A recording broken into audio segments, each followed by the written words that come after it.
할렐루야. 우리 하나님께 감사와 영광의 박수 올려드리겠습니다. 오늘 우리가 귀한 비전 특강 시리즈 1호로 우리 추상미 감독님 모시게 되었는데 원래 배우로도 유명하신 분이었는데 그 독립영화 폴란드로 간 아이들이라는 거 네이버에 올라 있는데 여러분들이 이 강의 들으시고 나서 꼭 한번 보셨으면 좋겠고, 요즘 이분 굉장히 바쁩니다. 또 MBC 드라마 트레이서라는 데서도 또 국세청에 굉장히 센 언니 팀장 같이 이렇게 출연 중이신데, 그 바쁜 중에도 우리 요청을 또 굉장히 멀리 사세요. 그런데도 흔쾌히 수락해 주셔서 오늘 좋은 은혜로운 강의 해주실 줄 믿습니다. 또 우리 제가 굉장히 결례를 했는데 손님 모셔놓고 제가 불가피하게 외부 스케줄을 캔슬할 수 없는 스케줄을 지금 가야 돼서 저는 가면서 우리 유튜브 생중계로 보겠습니다. 지금 실시간 생중계로 보시고 있는 모든 성도님들 축복합니다. 제가 함께 할 것입니다. 우리 배우이자 또 하나님의 사람 우리 추상미 감독님을 박수로 환영해 주십시오.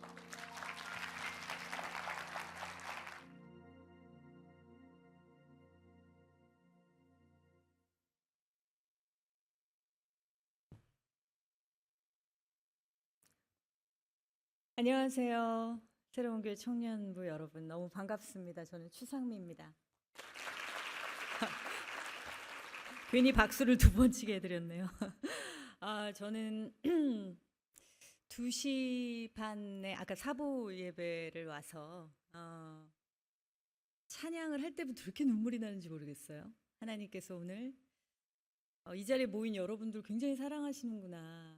제가 강연 자리를 많이 가는데 조금씩 다를 때가 있습니다. 근데 하나님이 강연을 시작하기 전에 먼저 성령을 부어주시고 그 마음을 주시고 이 교회를 축복하게 하시고 이 자리에 계신 이제 강의를 듣게 되실 여러분들을 위해서 기도하게 하시는 때가 있는데요. 오늘 아주 셌습니다. 네, 축복합니다. 저는 유튜브를 통해서 또 한홍 목사님의 강해 설교를 자주 들어서 이 공간이 아주 낯설지 않고 너무너무 익숙합니다. 늘 많은 인사이트와 영의 양식을 공급받고 있습니다. 이 자리를 빌어서 감사 인사를 드리려고 했는데 가셨네요. 듣고 계시겠죠? 네, 오늘 저는 문화예술 콘텐츠에 드러난 하나님의 시그널이라는 좀 독특한 주제로 이야기를 나누고자 합니다. 여러분들이 저를 잘 모르실 것 같아서 하나님께서 이 메시지를 저에게 전하도록 이끄신 경험들, 삶의 경험들을 좀 잠시 후에 나누고자 하는데요. 그에 앞서서 여러분들을 성경 속의 한 장면으로 지금 좀 초청을 하려고 합니다. 요한복음 8장의 유명한 장면이죠. 땅에 쓰신 글씨. 바리새인들과 율법학자들이 현장에서 가늠한 여인을 잡아옵니다. 예수님을 고소할 조건을 얻고자 시험하려는 목적이었죠. 그들은 손에 돌을 쥐고 있습니다. 그리고 모세에게 이렇게 추궁을 하죠. 모세랍니다.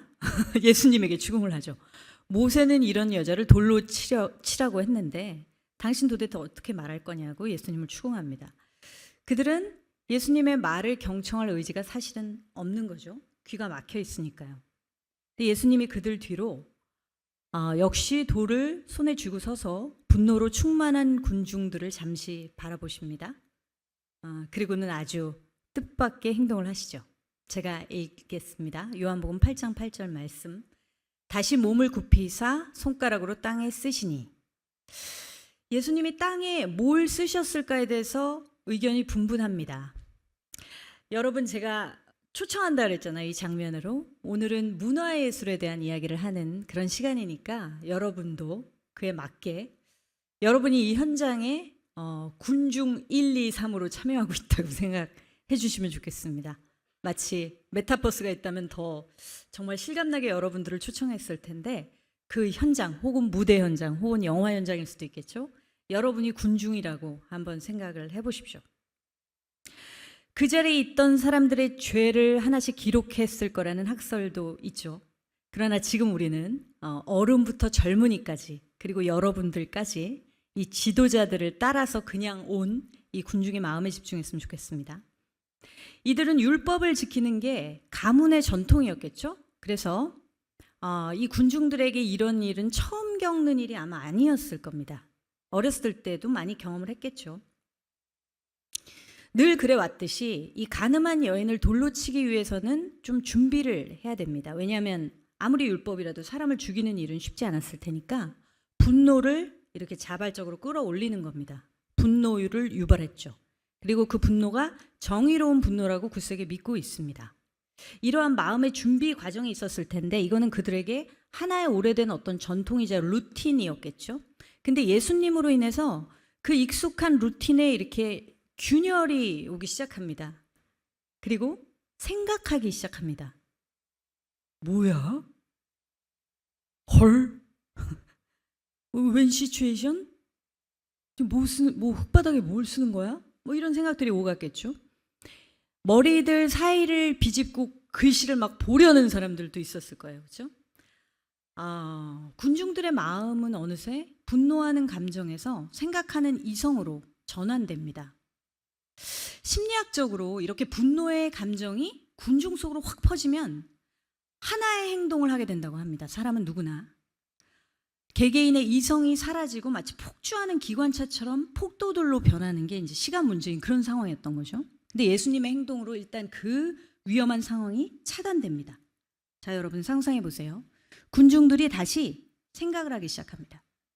그들의 마음이 이제 이성이랑 감정이랑 반반 섞인 채 다시 예수님께 그 질문을 드리죠. 근데 같은 질문인데 톤은 조금 전하고 바뀌었겠죠? 예수님은 그들에게 대답하기 위해서 일어서십니다. 그리고 너희 중에 죄 없는 자가 먼저 돌로 치라 이렇게 말씀하시고 다시 땅에 주저앉아 글씨를 쓰십니다.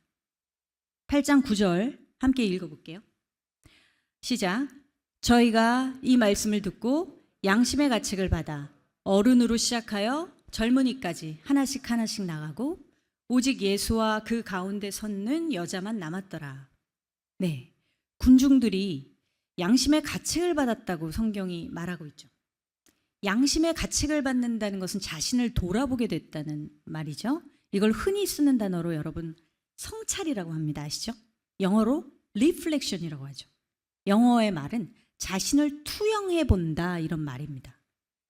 예수님이 2번 땅에 글씨를 쓰신 행위가 사나운 군중들의 분노를 잠재우고 자신을 돌아보게 만들었습니다. 몇 분 안에. 어찌 보면 순간적으로 일어난 일이라고 볼 수 있겠죠. 죄송합니다. 제가 설교를 하려는 게 아니고요. 제가 전하고 싶은 말을 지금부터 하겠습니다. 예수님의 바로 이 행동이 예술입니다. 아시겠어요? 여러분? 예술의 본질을 예수님이 그대로 행하고 계신 것이죠. 자, 현대의 예술 장르로 따지자면 퍼포먼스라고 할 수 있겠죠. 이런 예수님의 예술 행위에서 예술을 이루는 가장 중요한 요소, 원자나 분자 뭐 이런 게 숨어 있습니다. 그게 뭘까요? 아시는 분 좀 큰 소리로. 뭘까요? 네, 초등학교 국어 교과서에도 나오는 겁니다. 바로 은유입니다. 은유. 영어로 메타포라고 하죠. 네이버 지식백과를 인용하면 은유란 전달하려는 의미를 표현하기 위해 유사한 특성을 가진 다른 사물이나 관념을 써서 표현하는 어법입니다. 이 비유와도 비슷한데 비유법 안에 은유법이 포함됩니다. 이 정리하자면 예술이란 비유나 은유를 통해 어떤 의도나 메시지를 표현하는 모든 행위를 의미합니다. 관객들이 예술 작품을 보면서 이 은유를 깨닫는 순간이 있잖아요. 저건 뭘 비유한 거야? 이렇게. 그때 굉장히 전율이 몸을 감싸는 것들을 여러분들은 경험을 하셨을 겁니다. 마찬가지로 군중들이 예수님의 이 행위에서 전율을 느꼈을 거예요. 그렇다면 예수님은 왜 이런 행동을 하셨을까? 예수님의 행위에는 어떤 은유가 숨어 있을까? 우선 예수님은 주저앉으셨죠. 그렇죠? 군중들에게 끌려와 머리를 땅에 숙이고 있던 여인의 숨소리가 들릴 만큼 눈높이를 같이 맞추신 것입니다. 그리고 군중들에게는 랍비로 여겨지던 그분이 이 더러운 여인과 같이 몸을 낮추신 게 굉장히 충격적으로 느껴졌겠죠. 마치 모세의 첫 번째 돌판이 깨뜨려진 후에 두 번째 돌판이 지성소에 안치되었던 것처럼 예수님은 십자가에 달리시기까지 낮아진 몸을 굽혀서 가늠한 여인에게 두 번째 계명, 즉 용서의 계명을 쓰신 거라고 저는 생각합니다. 이 마이크를 써도 되나요, 목사님? 이게 더 편할 것 같아요.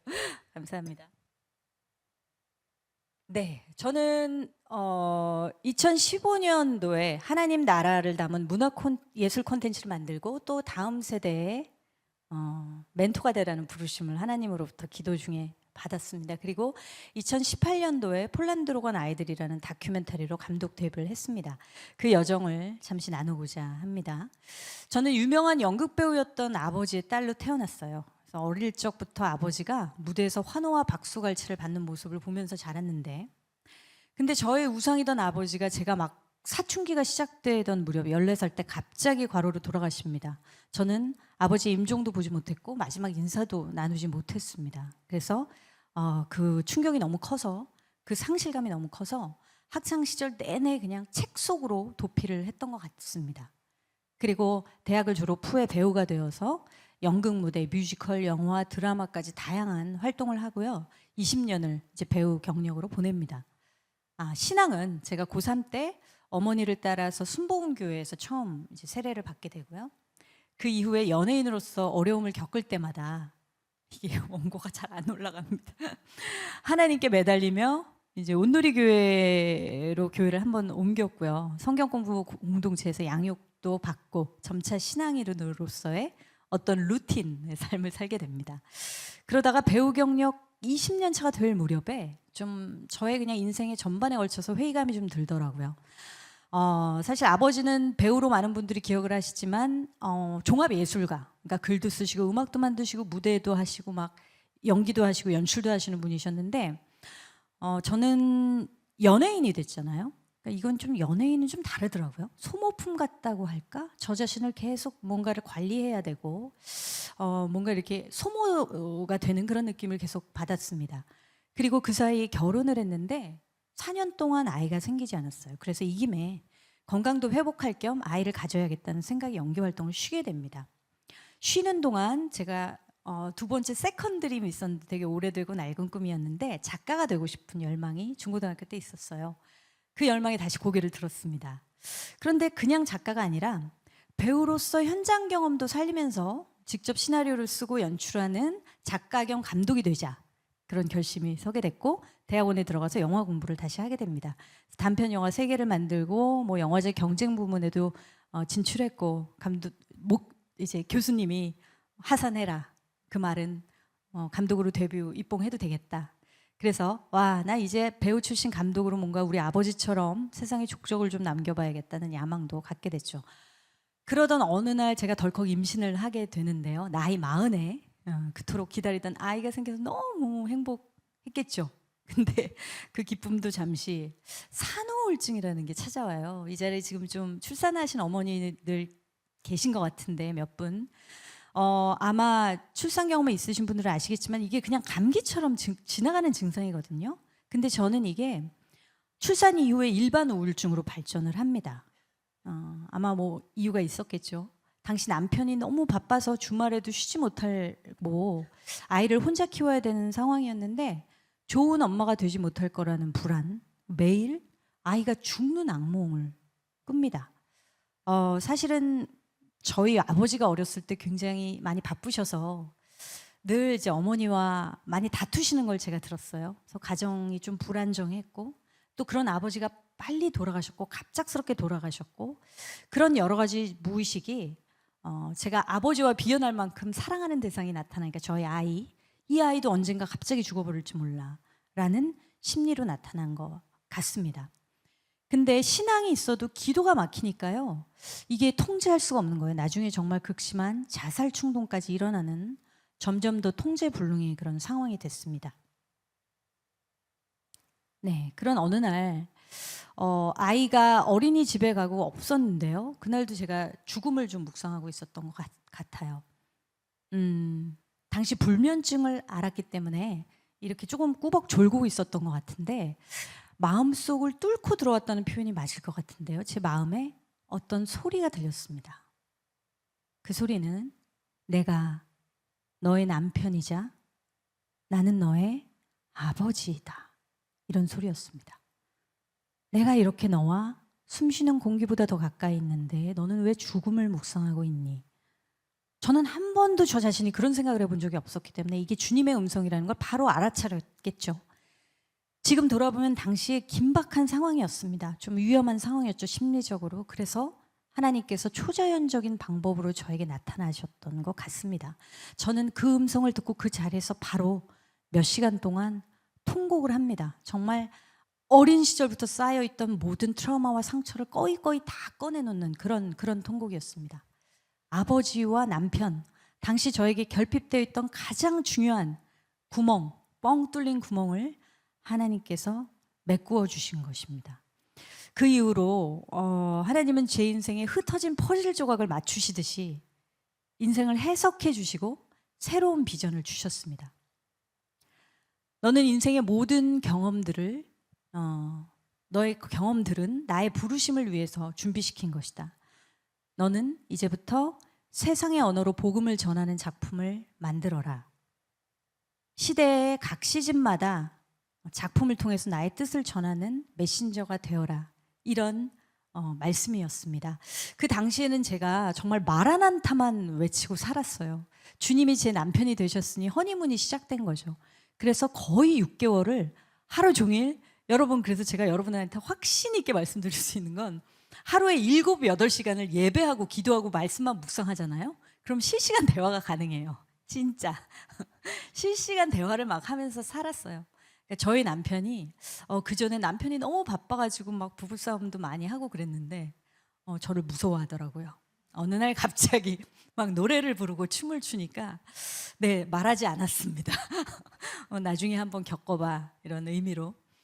네, 그러면서 정말 주님 오실 날만을 기다리는 거예요. 내가 사랑하는 남편이 주님이라는데 저에게 어떤 소원이 남아있겠습니까? 세상에 야망 다 없어지고 다 사라졌어요. 그런데 어느 날 제 아이가 막 뛰어노는 걸 보는데 저 아이가 커야 주님이 오시지 않을까? 이런 생각이. 저 아이도 좀 자라야지. 세상에 태어났는데 성장을 해야겠지? 그럼 당장 오실 것 같지는 않는데. 그러면서 제가 정말 중요한 질문을 드렸거든요. 하나님, 저는 이제 이 땅에서 하고 싶은 게 아무것도 없어요. 그냥 주님만 빨리 만나고 싶으니까 주님만 빨리 오셨으면 좋겠는데 주님이 당장 오실 게 아니라면 제가 이 땅에 태어난 이유를 알게 해주세요. 저 뭐하고 살아야 돼요? 지금부터? 그 질문을 드렸을 때 하나님이 저에게 주신 비전이었습니다. 자, 사람이 태어나서 가장 행복한 순간이 이런 사명을 발견하는 순간이라고 하는데요. 주님이 제게 주신 세상 언어로 복음을 전하는 작품을, 이 시대에 메시지를 전하는 작품을 만들라고 하시는 그 비전이 너무 좋은데 굉장히 막연하잖아요. 그래서 그때부터 정말 바짓가랑이 붙들고 늘어지는 기도를 드리기 시작합니다. 제가 주님께 아이고 이게 움직여지지가 않네요. 제가 주님께 제 인생을 드릴게요. 그리고 영화를 만들 테니까 주님이 대신에 소재를 찾게 해주세요. 이 기도를 드리기 시작합니다. 그렇게 기도한 지 채 일주일이 안 돼서 제 친한 후배가 일하는 출판사에 갔다가 어느 폴란드 국영-TV 기자가 취재한 한국전쟁 당시의 실화 자료를 얻어오게 되는데요. 스토리를 잠시 간략히 말씀드리면 한국전쟁 당시에 10만 명의 전쟁고아가 발생했잖아요. 그중 일부 남한고아를 포함한 북한 전쟁고아들이 머나먼 이국 땅 폴란드로 보내졌습니다. 그런데 그 폴란드에서 2차 대전 때 나치 독일로부터 부모를 잃거나 자신들이 전쟁고아였던 폴란드 선생님들이 상처 입은 치유자가 되어서 이 한국 전쟁고아들을 품은 그런 스토리입니다. 저는 이 실화를 다큐로 제작해서 2018년에 개봉을 하게 됐고요. 그로부터 지금까지 하나님께서 이 영화를 통해서 정말 많은 일들을 하셨습니다. 개봉한 해의 독립영화 중에서는 3위의 스코어를 기록하면서 정말 많은 사람들이 보게 하셨고 단체 관람이 굉장히 끊임없이 많았는데 가는 곳마다 관객들이 눈물을 흘리며 치유가 일어나게 하셨습니다. 그리고 네이버에 9.5가 넘는 이제 높은 평점을 기록했는데요. 그런 댓글들이 많이 올라왔습니다. 새삼스럽게 통일은 해서 뭐하나 비용만 많이 들 텐데라고 생각했던 사람들이 통일을 해야 하는 이유를 깨달았다. 이런 댓글들이 올라오고, 그리고 다큐에 등장하는 이 탈북 청소년들에 대한 관심을 언론에서 불러일으켜서 단체나 학교에 속한 탈북민들 대부분이 다큐를 보시면서 위로를 얻는 등 이 작은 영화를 통해서 하나님이 참 많은 일을 하셨습니다. 그런데 저의 공로는 정말 1도 없고 저를 예배자로만 훈련시키시더라고요. 그리고 제가 하고자 했던 어떤 편집이나 연출에 있어서 아이디어는 다 폐기 처분하게 하시고, 하다못해 제가 백업받지 않는 하드까지 깨져가지고 못 쓰게 하시고 막 이런 일들이 있었습니다. 그러면서 예배자로 서서 기도하며 하나님께 인사이트를 구하는 그런 훈련을 시키신 후에, 그래서 저는 단언컨대 하나님이 만드셨다라고 할 수 있는 다큐입니다. 이런 하나님이 이 영화를 통해서 하신 많은 역사들은 나중에 간증을 할 기회가 따로 또 있으면 좋겠고요. 오늘은 지금 시간 관계상 앞으로 갈 길이 멉니다. 오늘 주제와 연결성 때문에 폴란드로 간 아이들 예고편만 좀 잠시 보여드리고 강의를 이어가도록 하겠습니다. 1951년 1,500명의 북한 고아들이 폴란드로 보내졌다.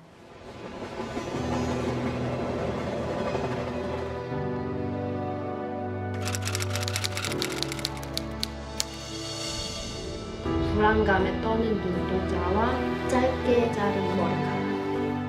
Szokowany.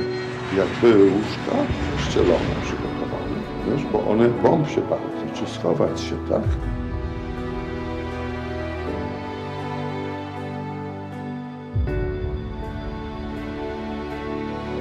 Dlatego staraliśmy się robić wszystko. Też w polskich strojach ludowych, w których ja brałem udział i moja siostra. Pan, pani dyrektor, nauczyciel, ja, papa. To wszystko, bo mama. Mama, jedziemy. Kładzie się na śnieg albo oblewa się zimną wodą, żeby być chorym, żeby nie pojechać. 원성추 pamięta? Tak. 그들의 사랑이 어떤 것이었는지를 직접 듣고 그들의 눈물을 보면서 그냥 사람이 진짜 있구나. 아이들과 여사들 사이도 이랬겠지. 그 감정을 온몸으로 느낄 수 있어요. Przekażcie tym dzieciom, że kochamy ich. dziękuję.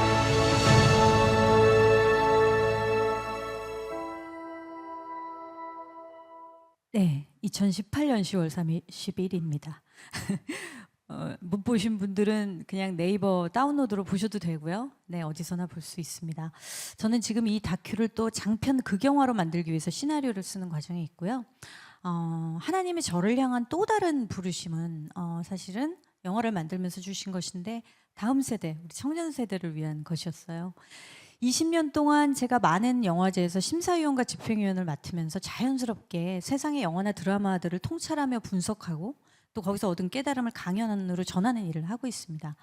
시네마 브런치라는 유튜브를 통해서 성경적 시선으로 세상 영화 보기 리뷰 채널을 진행하고 있고요. 그리고 또 펜과 소금이라는 작가들의 공동체를 이끌며 다음 세대를 세우는 일도 하고 있는데요. 우리 새로운 교회의 자매님, 펜과 소금 공동체 자매님도 여기 나와 계십니다. 참 서론이 길었습니다. 이제 본격적인 주제로 1950으로 가도록 할게요. 제가 여러분들께 질문을 드리겠습니다. 질문이 1부터 6가지가 있는데요. 여러분들이 이 질문을 보시면 제 강의를 들으시면서 질문을 품은 채로 강의를 들어주셨으면 좋겠습니다. 자, 하나님은 왜 문화예술을 창조하셨을까? 문화예술의 개념을 간략하게 잠시 볼까요? 예술 활동이 있는 문화를 나타내는 것이겠죠. 예술은 우리가 일반적으로 알고 있는 음악, 미술, 문학 뭐 이런 거죠. 근데 문화는 그보다 더 넓은 범위를 포괄하고 있죠. 사회 구성원 간에 공유하는 삶의 방식 및 가치관, 그리고 인간의 지적, 창의적 결과물을 포함하는 단어입니다. 근데 이 문화와 예술이요, 여러분, 생존을 위해 필수 요소는 아니잖아요. 근데 우리 삶을 영위하는 데 절대적인 요소죠. 왜요? 어째서? 여러분들의 하루 일과나 일주일의 삶의 패턴을 반추해 보면 아실 겁니다. 우리의 삶은 온통 문화예술에 둘러싸여 있다는 걸 발견하실 거예요. 저는 이러한 삶의 패턴을 왜 하나님이 허락하셨을까를 먼저 질문해 보고 싶습니다. 세상 문화에는 어둡고 악한 것들이 많잖아요. 언젠가는 저는 이렇게 생각해요. 하나님께서 알곡과 가라지를 가려내듯이 이 문화 가운데 회복하실 것과 심판하실 것들이 공존하고 있다. 그럼에도 불구하고 하나님께서는 이 세상 만물을 다스리고 계시기 때문에 특히 우리 삶에 너무도 깊이 개입해버린 이 문화예술 콘텐츠를 통해서 어떤 일을 하고 계시지 않을까? 어떤 일을 하나님이 운용하고 계시지 않을까? 자, 그렇다면 질문을 좀 바꿔서 해보겠습니다. 하나님께서 왜 문화예술을 창조하셨을까? 품고 있죠, 여러분?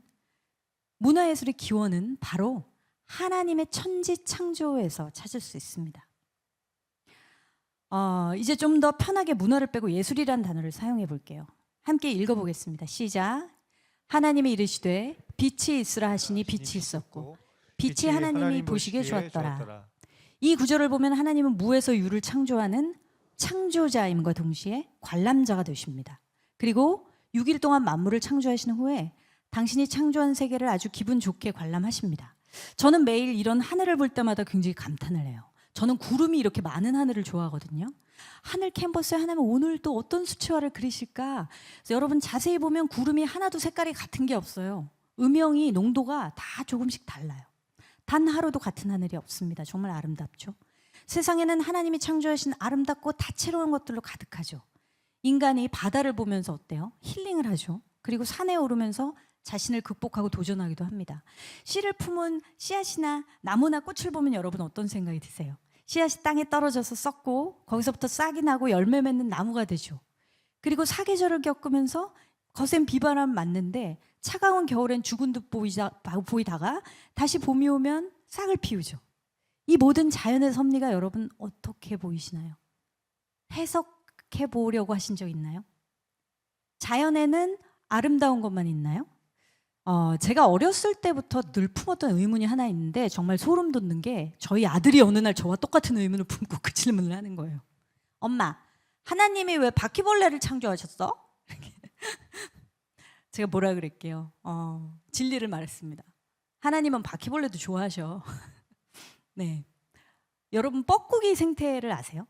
뻐꾸기는 집을 지을 줄 몰라서 남의 둥지에 도둑처럼 알을 낳고 가요. 그러면은 모성이 깊은 붉은 머리 오목눈이라는 새가 자기 새끼를 둥지에서 밀어 떨어뜨린 뻐꾸기의 알을 품고 부화시켜 줍니다. 하나님은 왜 이런 생태를 허락하셨을까? 하나님은 왜 이런 피조물들을 지으셨을까요? 그리고 그 속에는 그것은 인간의 삶의 가이드 역할을 하는 어떤 것이 숨겨져 있지 않을까? 어떤 은유가, 어떤 메타포가 숨겨져 있지 않을까 이렇게 생각해 볼 수 있습니다. 예를 들면 저는 그런 생각을 해요. 바퀴벌레 같은 사람이 있잖아요. 여러분들이 아는 바퀴벌레 이미지랑 제 이미지가 틀릴 수 있겠는데 좀 징그러운 사람. 바퀴벌레 같은 사람을 만났어. 그리고 뻐꾸기 같은 사건을 만났어. 내 인생에. 그럴 때 저는 그렇게 생각하기로 했습니다. 에휴, 바퀴벌레 같은 사람도 뻐꾸기도 하나님은 좋아하셔. 하나님이 창조하셨으니까. 위대한 예술가인 하나님의 피조 세계는 그 넓이와 깊이를 가늠할 수 없을 만큼 광대합니다. 우리는 자연을 보며 때로 성찰을, 때로는 치유를 경험하고 때로는 경고를 받기도 합니다. 그리고 하나님께서는 그 창조의 DNA를 누구에게 주셨어요? 아담에게 주셨죠. 아담이 이름 짓는 것들을 보시며 즐거워하셨습니다. 그렇다면 하나님은 오늘날에도 우리가 만든 예술 작품들을 즐겁게 취하시며 음미하시겠죠. 자, 두 번째 질문입니다. 하나님은 그럼 성경 시대에는 예술을 어떻게 활용하셨나? 자, 아까 놀랐습니다. 창세기 성막이 나와서 2시 반에 예배에서 성막 예술감독 부살렐, 성경에 최초로 소개되는 예술가이자 장인이었던 인물이 바로 부살렐입니다.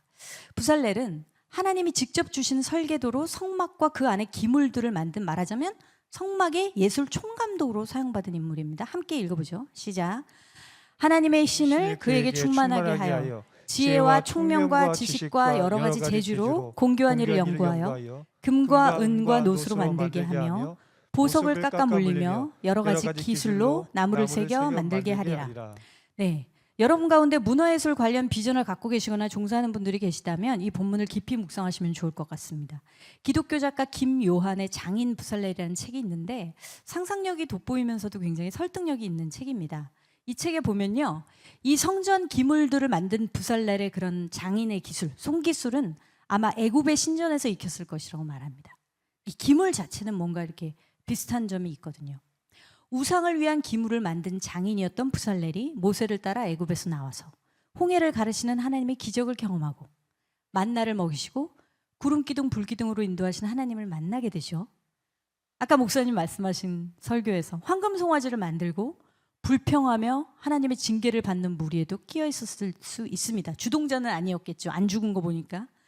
그런 그가 이제 하나님 나라의 메타포를 드러낼 성막 건설의 총책임자로 쓰임받게 됩니다. 그는 본문의 말씀처럼 하나님의 성령을 충만하게 입어서 선지자의 영성을 소유하게 되고 지혜와 총명과 지식을 하나님으로부터 얻게 됩니다. 하나님 나라라는 메타포가 여러분 쉽겠어요? 그 은유를 표현하는 것이 쉽지 않겠죠. 이것을 성전 기물들에 표현해냅니다. 주로 이렇게 꽃받침, 뭐 촛대 받침 이런 거 보면은 자연에서 많이 따왔는데 하나님 나라의 정결, 순결, 거룩 이런 것들을 다 은유하고 있거든요. 그러기까지 공교한 일을 아주 오랫동안 연구했겠죠. 그리고 여러 가지 재료를 다루는 전문성을 기릅니다. 본문에서 보면 그것을 친히 하나님이 하게 하리라라고 말씀하시잖아요. 하나님이 하신 일과 동시에 부살렐이 해야 할 노력이 언급이 됩니다. 영성과 전문성을 하나님이 친히 갖추게 하신 거죠. 이 부살렐의 사명은 후에 오홀리압이라는 제자와 장인들의 공동체로 확장이 되거든요. 이 본문을 통해서 하나님께서는 이 시대의 크리스천 예술가들 뿐만이 아니라 각 영역에 있는 우리 청년들, 직장 크리스천인들에게 사명을 알려주고 계신다고 저는 믿습니다. 두 번째 인물을 볼까요? 궁정음악가 다윗이었습니다. 하나님은 다윗에게 싱어송라이터의 재능을 주셨죠. 지금으로 치면은 글을 쓰고 음악을 만드는 재능이요. 그리고 그는 훌륭한 악기 연주자였는데 그가 수금을 연주하면 사울에게서 악기가 빠져나갔습니다. 그의 음악은 예술의 중요한 본질의 기능 중에 어떤 기능을 했죠? 치유. 그렇습니다. 맞아요. 치유의 기능을 했어요. 뿐만 아니라 다윗이 쓴 시편을 보면 위대한 시인이죠. 꼭 언어의 마술사 같지 않나요? 그가 하나님의 마음에 이토록 합한 자가 된 데에는 하나님이 그에게 주신 아트 스피릿이 한 몫을 했던 것 같습니다. 근데 이것은 우리 모두에게 하나님이 주신 것이죠. 재능이 좀 뛰어난 사람이 있다고 하더라도 이 아트 스피릿, 아티스틱한 스피릿은 그냥 우리의 영혼에 하나님이 심어 놓으신 DNA이기 때문이죠. 그의 이 예술적 자아가 그로 하여금 하나님 앞에서 실존할 수 있도록 이끌었던 것이죠. 자, 아까 보여드렸던 예수님. 예수님이 가장 많이 사용하셨던 예술의 방법은 뭐죠? 스토리텔링이었습니다. 비유로 하지 않고 거의 말씀을 하지 않으셨대요. 이 예수님의 가르침은 그 시대 사람들이 가장 잘 이해할 수 있는, 말하자면 시장에서 장사하는 상인들도 다 알아들을 수 있는 사람들의 그야말로 먹히는, 요즘 말로 먹히는 쉬운 비유로 이야기하신 겁니다. 저는 예수님께서 만일 이 시대에 성육식 하셨다면 어떤 방법으로 우리에게 이야기하셨을까를 상상해 봅니다. 이 세대가 가장 알기 쉬운 청년 여러분들에게 예수님이 와서 설교를 하셨다. 그러면 영상을 보여주면서 하시지 않았을까? 상상해 봅니다. 자, 마지막 좀 저희가 주의 깊게 볼 인물이 있는데요. 에스겔서 4장을 보면 하나님께서 에스겔에게 퍼포먼스를 시행하여 이스라엘 백성들에게 징조를 삼으라고 명령하십니다. 백성들이 예언자를 이때 막 감금할 정도로 하나님의 말씀에 귀를 막죠. 너 이렇게 살다가 포로로 끌려갈 거라고 말씀을 하나님 하시는데도 안 들어요. 귀를 막자 하나님은 그들의 귀가 아니라 눈을 공략하십니다. 이건 이 시대를 사는 우리에게도 굉장히 중요한 레퍼런스입니다. 에스겔이 벙어리 상태가 돼서 감금된 방에서 기이한 퍼포먼스를 펼치기 시작해요. 그러니까 안 듣고 귀를 막고 있던 구경꾼들이 하나 둘 모여들기 시작합니다. 에스겔이 뭘 했죠?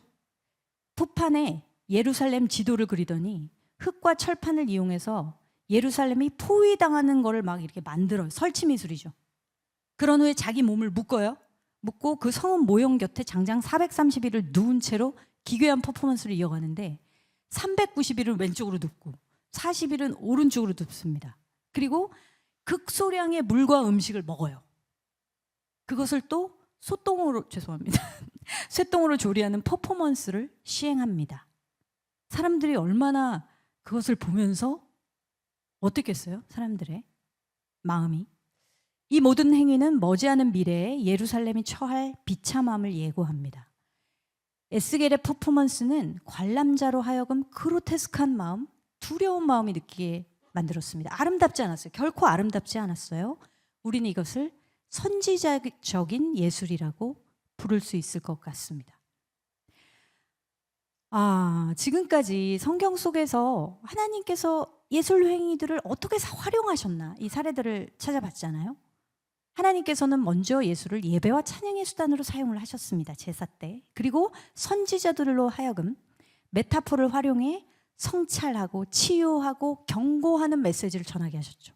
이게 바로 하나님이 창조하신 예술의 본질이고 예술의 순기능입니다.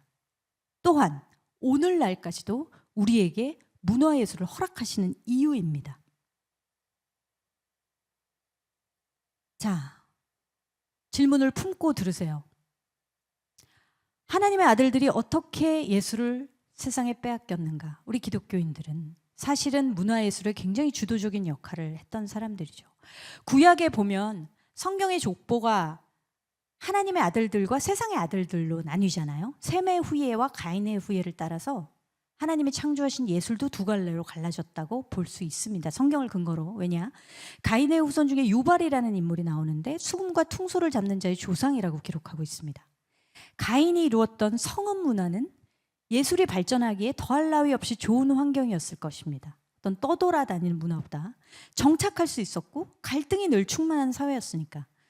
여러분 스토리 아시죠? 이게 문학의 기본인 스토리의 중요한 요소가 이 컨플릭트, 갈등이거든요. 갈등이 없으면 재미없잖아요. 갈등 없는 드라마를 볼 수 있어요? 너무 재미없죠.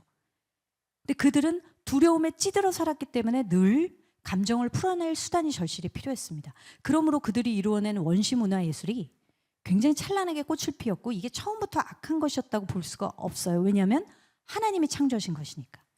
그들의 예술도 하나님의 DNA를 닮아서 분명히 순기능을 발휘했습니다. 이걸 어떻게 알 수 있냐면 그리스 시대의 예술에서 근거를 발견할 수 있어요. 당시 그리스가 문화예술이 정말 찬란하게 꽃을 피운 국가였거든요. 아직까지 세상에 존재하는 예술론 대부분 아리스토텔레스를 비롯한 그리스 철학자들이 정립해 놓은 것을 우리는 아직도 사용합니다. 아리스토텔레스는 이렇게 말했죠. 예술은 인간을 진리로 이끄는 삶의 한 방식이며 참된 것을 끄집어 앞에 내놓는 것이라고 했습니다. 대표적으로 당시 죄송합니다. 이게 잘 안 움직여지네요. 대표적으로 당시에 그리스에서 매년 디오니소스 축제라는 게 열렸어요. 근데 이 축제는 며칠에 걸쳐서 이루어졌는데 처음에 며칠은 춤과 음악으로 신들에게 제사를 지내고 마지막 날에는 이 아테네 주변국들이 참여하는 비극 경연 대회가 열렸습니다. 안티고네, 오이디푸스 이런 공연들 여러분 들어보셨죠? 이름들. 이게 이때 만들어진 연극이 아직까지 전 세계에서 상연되고 있으니까 얼마나 위대한 작품이겠어요? 무엇이 있기에 그때 작품이 지금까지 통하는 걸까?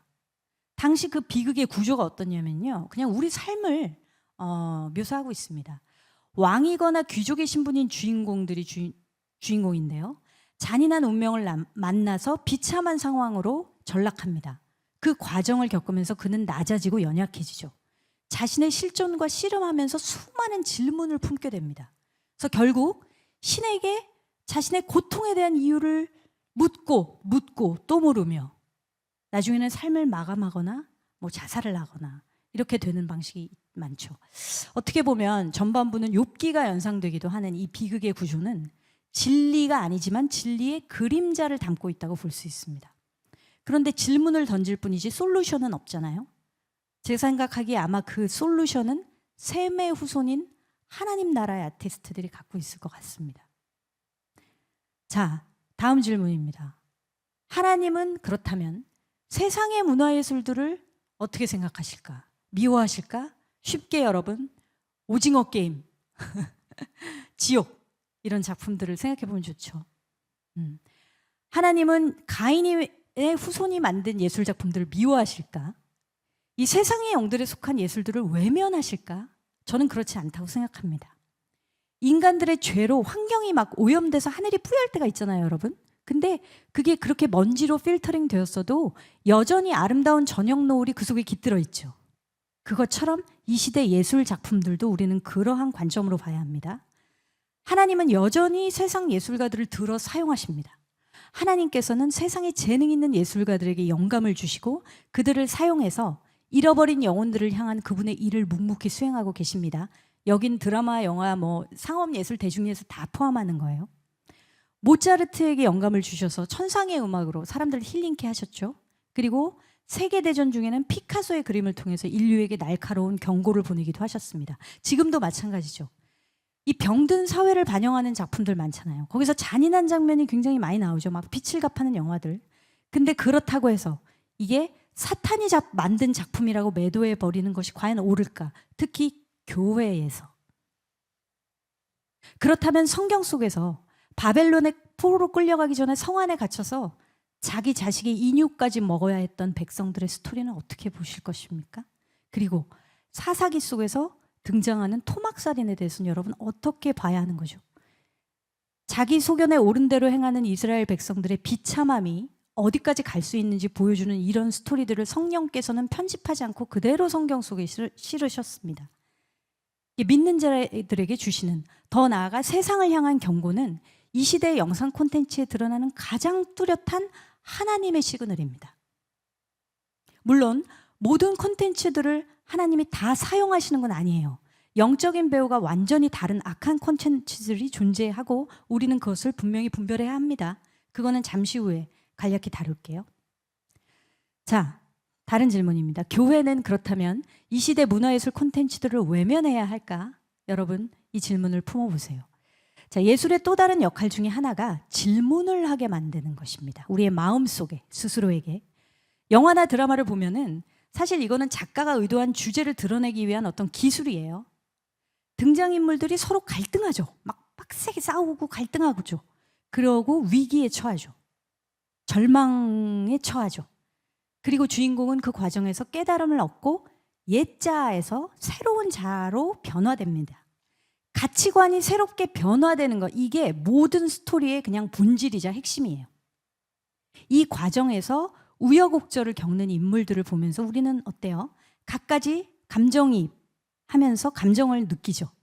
그리고 우리 마음속에 자연스러운 의심과 함께 질문들이 계속 나 스스로 질문이 따라오죠. 교회 공동체에서는 꺼내기 어려운 질문들. 그 질문들과 마주하면서 해답을 찾기 위해서 내적 씨름을 우리는 하게 돼요. 자, 여러분, 전체가 아니라 개인으로서 이런 은밀한 내적 질문들을 스스로 마음속에 던져보는 것, 이것은 너무도 중요합니다. 교회 안에서 우리는 공동체의 일부이기도 하지만 다양성을 가진 각 개인으로도 반드시 존재해야 합니다. 우리가 부모의 가치 기준을 그대로 따르거나 공동체의 요구를 그대로 쫓아가는 신앙은 결국은 시험이 오면 버텨내기가 힘듭니다. 각 개인이 복음의 진리와 직접 씨름해야 하는 것이죠. 청년들이 왜 교회를 떠날까요? 특별히 청년의 때에는 마음속에 일어나는 수많은 질문들이 있습니다. 내면이 아주 혼돈스러운 것이 청년의 때입니다. 교회는 그 질문을 품어줄 대안을 마련해야 합니다. 문화예술 콘텐츠를 활용하는 건 하나의 좋은 대안이 될 수 있다고 저는 믿어요. 어릴 적에 신화의 세계에 푹 빠졌던 C.S. 루이스라는 사람은 나니아 연대기 같은 신화적인 상상력으로 써내려간 복음을 드러내는 판타지 소설을 출간한 뒤에 교계로부터 극심한 공격을 받았습니다. 그는 신화적 상상력을 활용해서 복음의 진리를 전한 것은 하나님이 내 인생에서 처음부터 계획하시고 친히 하신 일이라고 말합니다.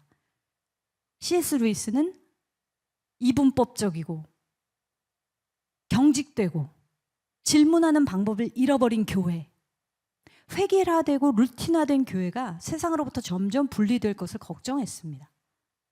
여러분, 하나님은 스몰 마인드를 지닌 분이 아니에요. 세상 모든 피조물을 품으시고 활용하세요. 바퀴벌레 보면 아시잖아요. 세상 문화를 마냥 적대시하고 교회 안으로만 숨어든다면 마지막 때의 대부흥과 추수는 어떻게 이루어질 것이며 세상 곳곳으로 침투해서 남은 영혼들을 구원할 여러분들의 책임은 어떻게 이루어갈 것입니까? 불의의 제물로 친구를 사귀라고 하신 예수님의 말씀에서도 알 수 있듯이 우리는 마지막 때에 세상 문화를 활용하시는 하나님과 함께 동역해야 합니다. 자, 이제 본론으로 들어올게요. 본론이 너무 늦었습니다. 영상 콘텐츠에 그렇다면 이 시대에 드러난 마지막 시그널은 지금부터 영역을 좁혀서 저의 전문 분야이기도 하고 이 시대 대중들에게 가장 많은 영향을 주고 있는 영상 콘텐츠에 대해서 이야기해 볼게요. 예술은 사회를 반영한다는 거 여러분 다 아시죠? 당연히 그렇겠죠. 이 시대의 영상 콘텐츠의 트렌드를 분석하면서 알게 된 놀라운 사실이 있습니다. 현존하는 많은 감독들이 본질상 똑같은 이슈를 담은 작품을 만들어내고 있다는 거예요. 이 현상은 정말 한 10년 전부터 시작이 됐는데 최근에 더 많이 두드러집니다. 예를 들면 최근 수년 동안 칸느 영화제 아카데미에서 작품상을 받았던 이 영화들을 위주로 좀 보겠습니다. 자, 기생충, 우리의 자랑스러운 이것부터 볼게요. 부자와 가난한 자가 서로 기생해 살아가는 음울한 후기 자본주의 사회를 그리고 있습니다. 그리고 노매드랜드, 저거는 작년에 아카데미상 받은 작품인데요. 리먼 브라더스 사태 이후에 미국 사회가 배경입니다. 평생 일해도 집을 사지 못하는 자본주의 양극화가 벌어진 상황에서 밴을 거쳐 삼아 떠돌아다니는 노마드들의 삶을 보여줍니다. 어떤 공통점이 있는지 생각하면서 보세요. 가버나움, 레바논 국경 지역의 난민구역에서 이건 포스터가 없군요. 그냥 말씀드릴게요. 고아처럼 살아가는 그 난민 아이들의 비참한 삶을 그린 영화입니다. 그린북, 인종차별이 극심했던 미국의 60년대를 다루면서 뮤지션인 흑인과 운전기사인 백인의 우정을 그려냅니다. 흑백 갈등의 이슈처럼 보이는 영화인데 알고 보면 편견이죠. 영화를 들어가 보면 두 사람의 식성, 음악적 취향, 서로의 아주 작고 미세한 차이들이 나옵니다. 그런 차이를 우리는 어떻게 품을 것인가를 질문하고 있는 영화예요. 자, 돈 룩업, 최근작입니다. 해성 충돌로 사라져버릴 위기에 처한 지구를 구하기 위해서 과학자들 저 2명이 고군분투하는데 정치인들과 기업인들은 자신들의 사리사욕을 채울 기회로 그 종말의 위기를 활용하려고 합니다. 종말이 온다는데도 귀가 막혀있는 현대인들을 비유한 영화입니다. 어벤져스. 국수주의적이고 이분법적인 지도자 타노스를 공공의 적으로 삼아서 서로 다른 인종과 나라들이 모여 싸우죠. 여자만 있는 부족도 있죠. 흑인 부족도 있죠. 무슨 난징이 부족도 있죠. 자, 여러분 뭔가 읽히시나요? 트렌드가 있습니다. 첫 번째 트렌드, 장벽과 분열입니다. 이 이슈들을 종합해 보면 하나의 그림이 그려지는데 이게 바로 장벽이죠. 나와 타인을 가르는 장벽. 위에 언급한 영화들에서 감독들은 이 장벽을 어찌해야 하는가를 질문합니다. 때로는 대안을 제시하기도 합니다. 이 분리장벽의 종류는 굉장히 다양하죠. 자본주의 양극화, 인종차별, 난민 문제, 젠더 갈등 등등. 감독들은 이 이슈들을 이기주의가 팽배한 사회를 배경으로 또한 세기말적인 무드로 그려냅니다. 우리는 이 이슈들과 밀접한 관련이 있는 말씀을 알고 있습니다. 요한계시록의 마지막 그림인데요. 함께 낭독해 보겠습니다. 시작. 이 일 후에 내가 보니 각 나라와 족속과 백성과 방언에서 아무도 능히 셀 수 없는 큰 무리가 나와 흰옷을 입고 손에 종려가지를 들고 보좌 앞과 어린 양 앞에 서서 큰 소리로 외쳐 이르되 구원하심이 보좌에 앉으신 우리 하나님과 어린 양에게 있도다. 하나님 나라의 그림입니다. 복음이라는 통일성 안에 다양성을 품는 그림입니다. 여러 나라와 인종과 방언. 자, 통일성과 다양성은 서로 반대되는 개념 같잖아요. 매칭할 것 같지 않은 이 두 가지 가치를 십자가 안에서 이 두 가지 가치가 만나는 그림이죠. 우리는 마지막 때에 이 그림을 이루어가도록 부르심을 받은 하나님 나라의 군대입니다. 여러분들이요. 그런데 이걸 누가 싫어할까요?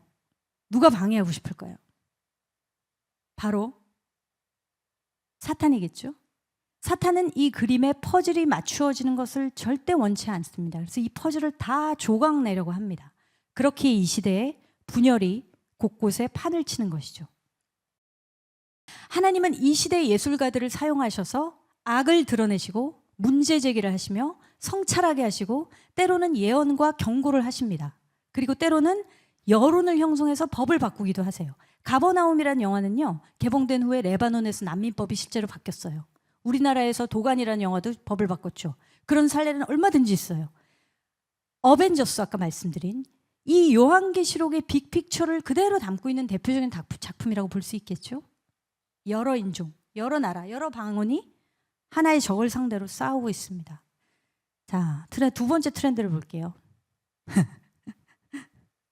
누구실까요, 저분은?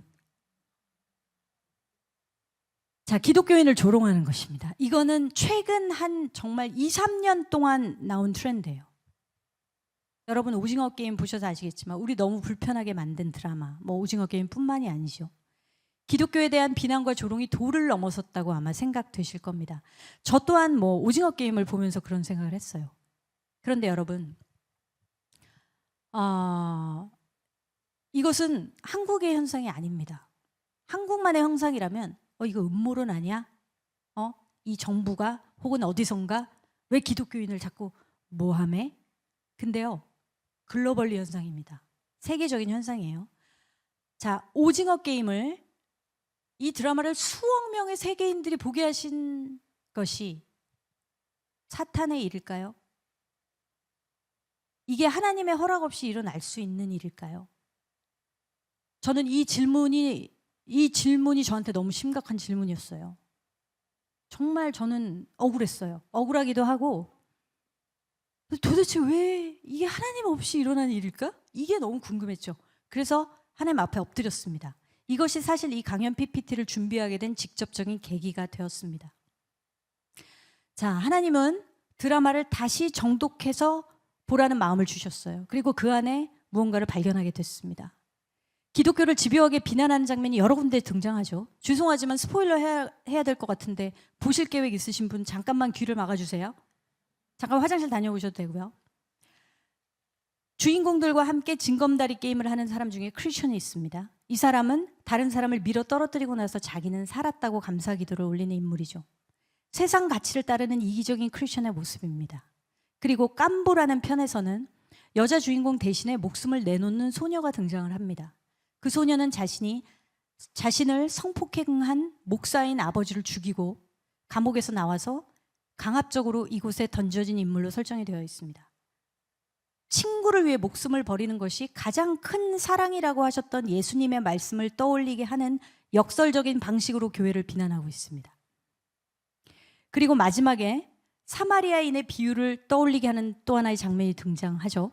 비 오는 밤에 봉고차에 던져져서 이정재 씨가 맡은 기훈이 땅에 쓰러져 있는 걸 보고 예수 천당 불신지옥이라는 팻말을 들고 외치던 거리 전도자가 기훈의 입에서 테이프를 떼어냅니다.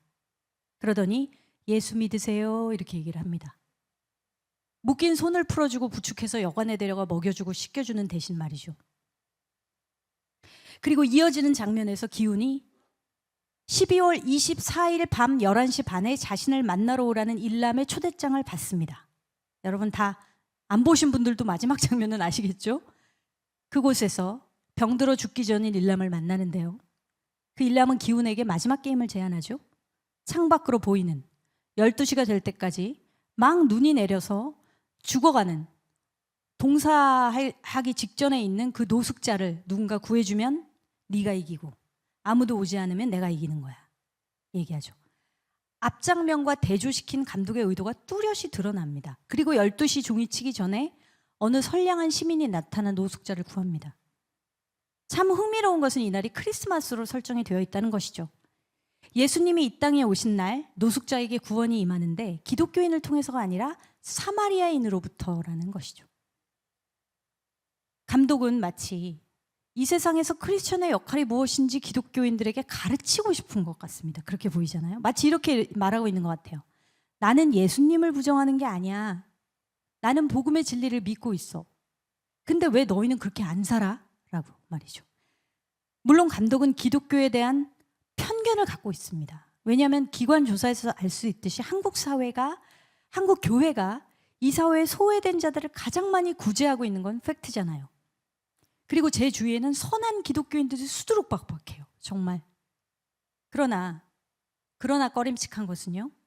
드라마에서 언급된 기독교인들의 모습 또한 실제로 존재한다는 것입니다. 그럼 우리는 이렇게 반문해 볼 수 있겠죠. 우린 그들과 달라. 그리고 우리 성도들도 죄인이며 성화의 과정에 있어. 근데 우리는 어떻게 우리가 완벽할 수 있겠어? 그런데요. 오징어 게임에서 우리가 붙들어야 할 중요한 시그널은 그게 아닙니다. 그게 아니고 세상이 우리에게 뭔가를 기대했었고 여전히 기대하고 있다는 것입니다. 너희들 그렇게 살아야 되는데 왜 그렇게 안 살아? 그러니 이 사회가 이 모양이 됐지 라고 말하고 있는 것처럼 들립니다. 이런 뼈아픈 비판은 크리스천의 삶이 어떠해야 하는가를 세상이 모두 잘 알고 있다는 것을 전제로 합니다. 다시 말해 세상의 피조물들이 하나님의 아들들이 나타나기를 고대하고 있는 것입니다. 지옥의 예를 들어볼까요? 지옥. 대한민국의 어느 날 죄송합니다. 보실 분들은 귀를 막아주세요. 어느 날 초자연적인 현상이 발생합니다. 영적 존재가 나타나서 특정한 사람에게 너는 몇 날 몇 시에 지옥에 간다라고 고지를 하고 실제 그날이 되면 지옥의 사자들이 나타나 그 사람을 잔인하게 고문한 뒤에 지옥으로 끌고 가죠.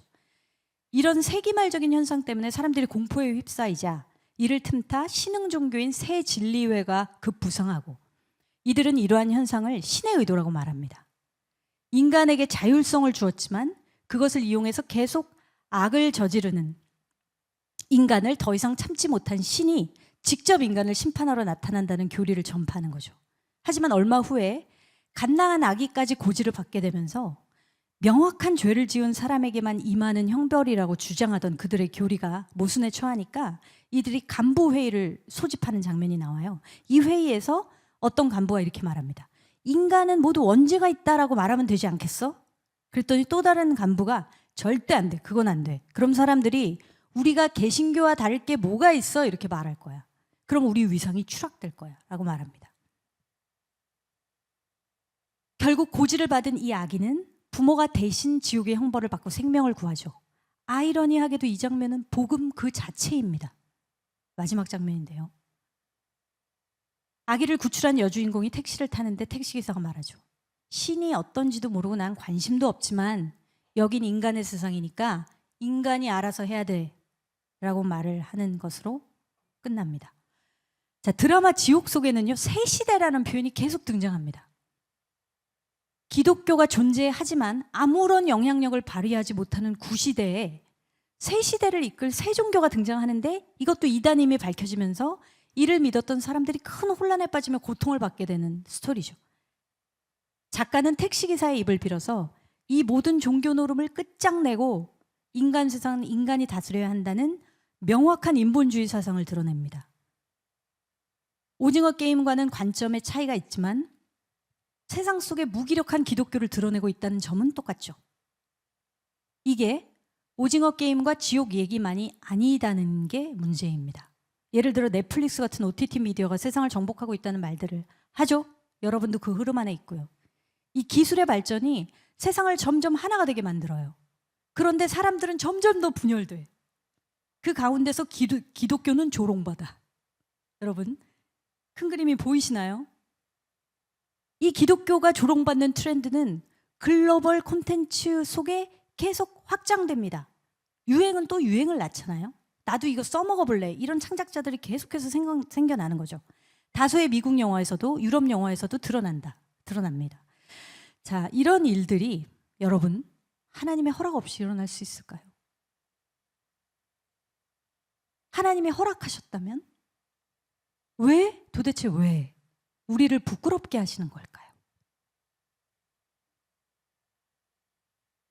물론 우리는 세상 영화들을 분별해야 할 필요가 있습니다. 굉장히 중요해요. 왕좌의 게임 보셨어요, 여러분? 이렇게 적자생존의 진화론의 원리를 담고 있고 근친상간까지 등장하는 영화들, 그리고 좀비나 악령이 등장하는 영화들처럼 영적 배우가 완전히 다른 영화들은 분별이 어렵지 않아요. 이건 바로 알죠. 그리고 또 같은 영화 속에서도 오징어 게임이나 지옥도 마찬가지예요. 물건을 버리듯이 가볍게 생명을 죽이는 생명 경시한 장면들이 등장하잖아요. 이 또한 이 시대의 트렌드고 이 장면들은 분명히 다른 영적 배우입니다. 하지만 그런 가운데서도 하나님의 시그널이 숨어 있다는 것입니다. 합력하여 선을 이루시는 하나님의 어떤 계획이. 하나님의 다채로운 피조 세계를 봐도 알 수 있듯이 하나님은 절대로 이분법적으로 움직이지 않으십니다. 스펙트럼 속에서 일하십니다. 하나님이 허락하시지 않는다면 사탄이 욥을 시험할 수 없었겠죠. 하나님은요, 세상의 영으로 충만한 아비멜렉을 통해서도 아브라함을 책망하셨던 분입니다. 하나님이 사용하시는 것에는 한계가 없어요. 하나님께서는 이 시대의 콘텐츠들을 통해서 마지막 때의 큰 그림을 드러내십니다. 영적 전쟁의 양상을 보이시고 동시에 교회가 세상의 수치를 당하도록 허락하십니다. 많은 크리스천들이 이러한 현상을 요한계시록의 시대야, 그래서 어떤 징조, 즉 교회를 향한 핍박의 신호라고 해석을 합니다. 물론 그것도 동의합니다. 저는 그 흐름도 분명히 있다고 생각을 해요. 그래서 어느 날 갑자기 기독교를 칭찬할 것 같지는 않습니다. 더 심하면 심해졌지. 그러나 다른 한편으로는 알곡과 가라지를 분리시키며 교회를 정결한 신부로 회복시키며 마지막 대부흥과 추수를 준비시키시는 하나님의 멀티플레이 역사로 보는 것이 더 정확할 것 같습니다. 우리가 정말 지금 인정해야 할 것은요, 알곡의 교회가 있는가 하면 가라지 교회들도 있다는 사실입니다. 그럼에도 하나님은 우리가 뭐라고 하셨죠? 우리가 한 지체라고 하셨습니다. 우리는 이 다른 단체와 공동체와 다르게 다른 집단과 자기의 이익을 통해서 만나는 이 공동체가 아니라 한 지체라고 말씀하셨습니다. 그래서 우리는 가라지 교회들이 그들 대신에 알곡 교회들이 회개하고, 그래서 그들이 돌이켜서 알곡 교회를 따를 수 있도록 그들을 위해 대신 회개하며 중보해야 할 의무가 우리에게 있는 것 같습니다. 그리고 하나님께서는 우리 새로운 교회 같은 알곡 교회들이 요한계시록의 큰 그림을 이루는 일꾼이 되기를 기대하십니다. 바로 여러분들이요, 청년들이 세상의 책망을 수용하는 것, 십자가로 무장해 낮은 몸으로, 아까 예수님 땅에 글씨 쓰셨듯이 말이죠, 세상 곳곳에 들어가서 분열된 세상을 꿰매고 화해시킴으로써 마지막 때의 대부흥과 추수의 일꾼이 되길 꿈꾸신다는 것입니다.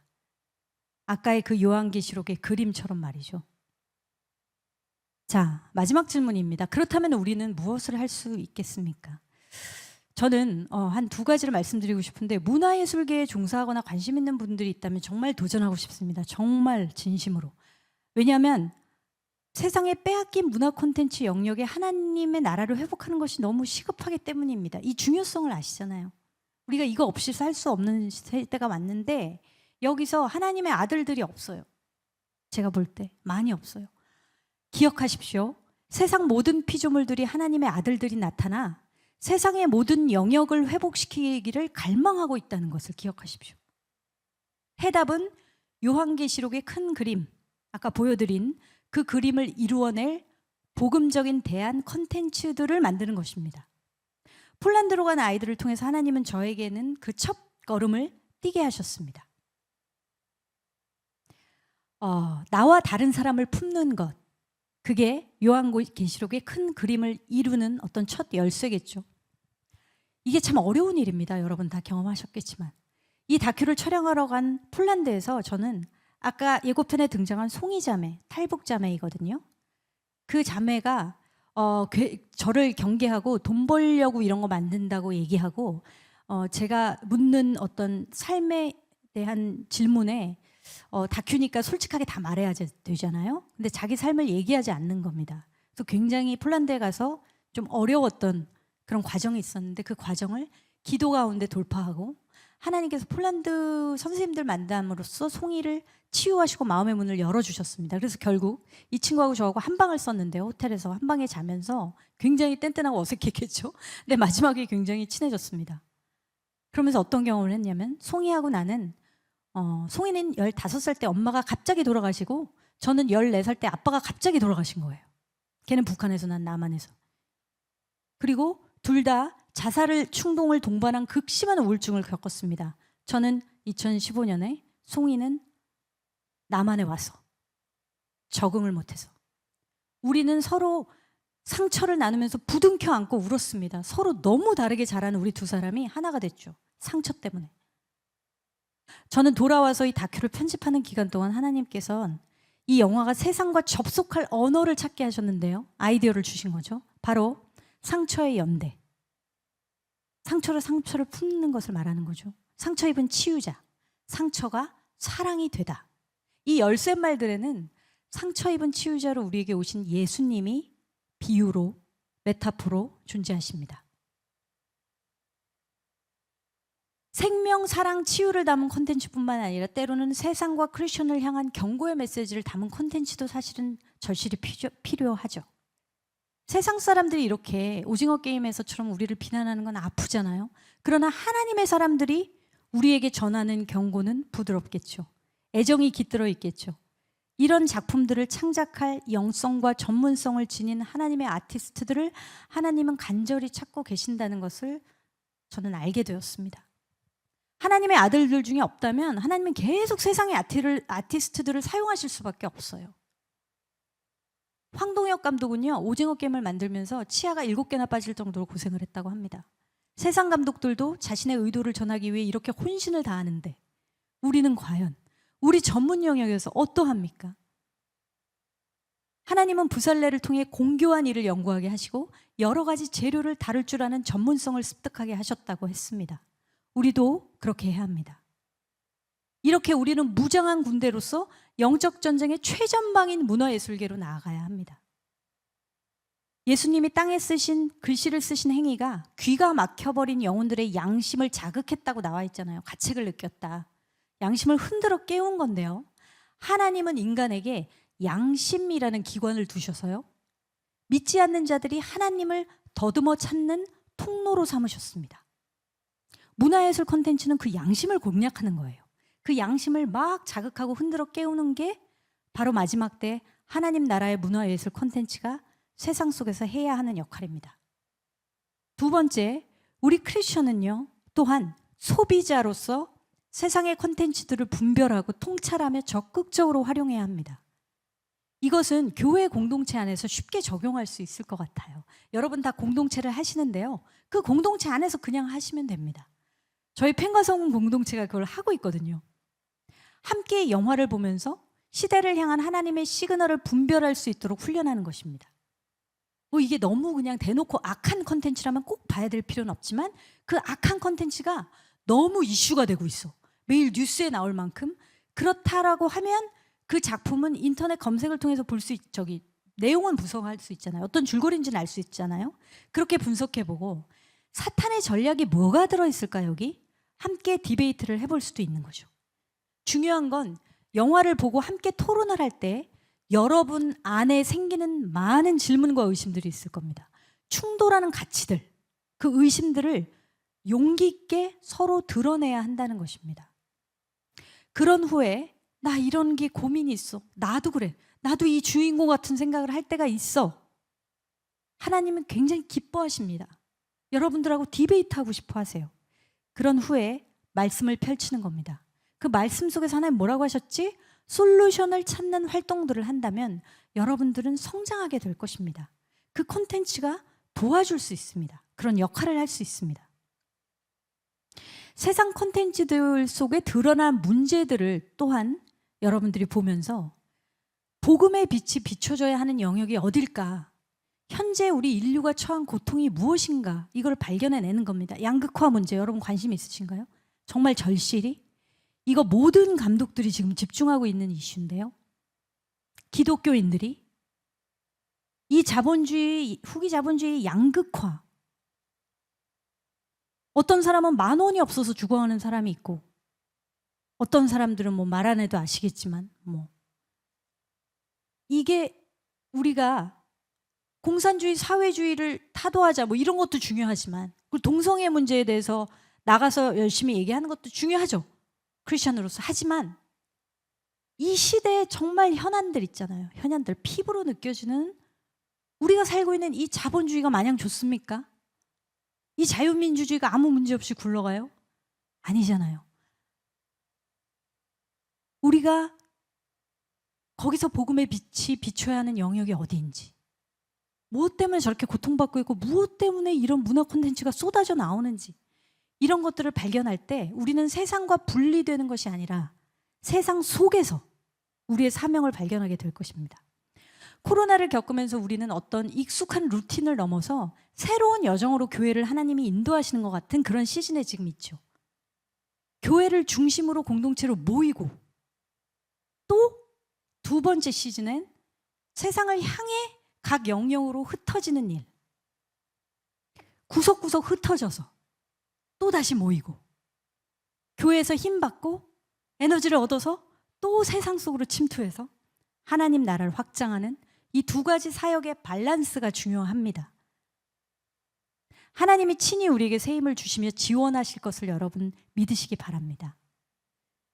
자, 폴란드로 간 아이들을 만들며 수없이 했던 기도가 있었어요. 하나님의 마음을 알게 해주세요. 제가 왜냐하면 북한도 모르고 통일도 모르고 탈북민도 모르는데 이것들을, 이 이슈들을 향한 하나님의 마음이 뭐예요? 그걸 제가 이 영화에 담아내야 되니까 하나님 마음을 좀 알게 해주세요.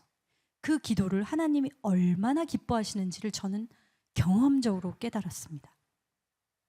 교회를 향한 하나님의 마음, 교회 밖에 세상을 향한 하나님의 마음을 알아서 그 마음에 우리를 던지며 그 마음에 반응할 때 하나님은 반드시 우리를 사용하셔서 세상을 깨우는 일을 시작하실 것입니다. 저는 이 알곡교회, 새로운 교회 청년들이 나중에 북한도 열어야 되고 통일도 이루어야 되고, 저 하나님 나라의 요한계시록의 빅픽처, 모든 나와 다른 인종, 문화, 언어, 모든 다른 것들을 십자가로 품는 일, 그것에 대한 큰 그림을 여러분들 마음속에 가지시고, 교회 안에 있는 것도 중요합니다. 교회에서 우리는 다 받아야 합니다. 하지만 반드시 세상으로 나가셔야 합니다. 반드시 세상의 곳곳에 영에서 여러분들 자체가 하나님 나라가 되고 교회가 되어 그 큰 그림을 이루어 드리는, 주님과 함께 동역하는 그런 여러분들이 되기를 저는 오늘부터 기도하도록 하겠습니다. 저 이 마지막 제가 늘 영화를 만들면서 읊조렸던 구절을 함께 읽으면서 강연을 마무리하도록 하겠습니다. 시작. 누가 주의 마음을 알아서 주를 가르치겠느냐? 그러나 우리가 그리스도의 마음을 가졌느니라. 감사합니다.